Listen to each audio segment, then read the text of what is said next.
My in-laws showed up with a lawyer 3 days after my husband's funeral and told me to get out of my own house. I always knew my mother-in-law believed I was nothing more than a poor girl who got lucky, but I never expected her to show up at my door with eviction papers while I was still picking out flowers for my husband's grave. Linda made it clear from day one that I was not welcome in her family. She used to introduce me at parties as the girl Kevin found at that little coffee shop, like I was a stray he picked up off the street. She never once asked what I did for a living or how I grew up or what my dreams were. To her, I was just background noise. Kevin was the only good thing about his family. He never cared that his mother disapproved. He told me once that he fell in love with me because I was the first real person he had ever met. Everyone else in his life was playing some kind of role, but I was just myself. We got married in a small ceremony at the beach with only 12 guests. Linda wore black to protest. What Linda never bothered to learn was that I was not some helpless waitress waiting for a rich man to save me. I started working at that coffee shop when I was 17 to pay my way through community college. By 22, I had my real estate license. By 26, I had saved enough to buy a small house in a quiet neighborhood with a big backyard. That house was mine. I bought it with my own money 2 years before I ever met Kevin. When Kevin and I got engaged, he moved into my house. He offered to put his name on the deed, but I told him it was not necessary. This was my home. He respected that completely. He never once made me feel like it should be any different. His mother assumed we lived in one of the family rental properties because Kevin mentioned something about property once,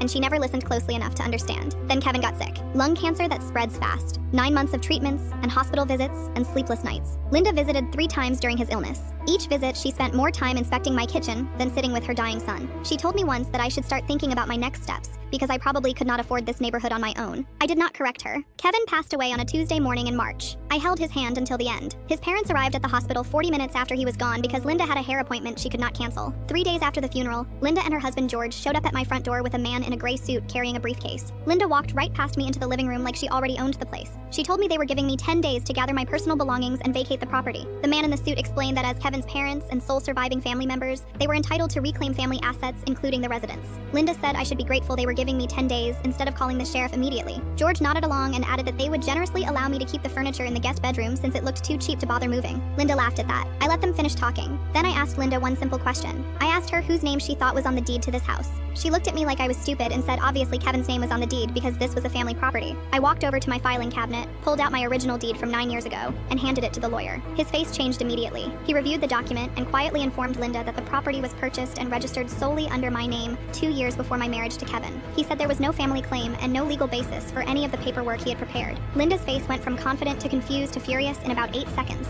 She demanded to know how this was possible. She said Kevin told her this was his house. I explained that Kevin never said that because it was never true. Linda simply heard what she wanted to hear because she never considered that I might be capable of owning anything on my own. I suggested they leave before I called someone about trespassing. Linda tried to argue, but the lawyer was already packing his briefcase and heading for the door. George followed him without saying a word. Linda stood in my living room for another minute, opening and closing her mouth like she could not process what just happened. Then she left and slammed the door so hard a picture fell off the wall. I never heard from her again. I still live in my house with my garden and my memories of Kevin.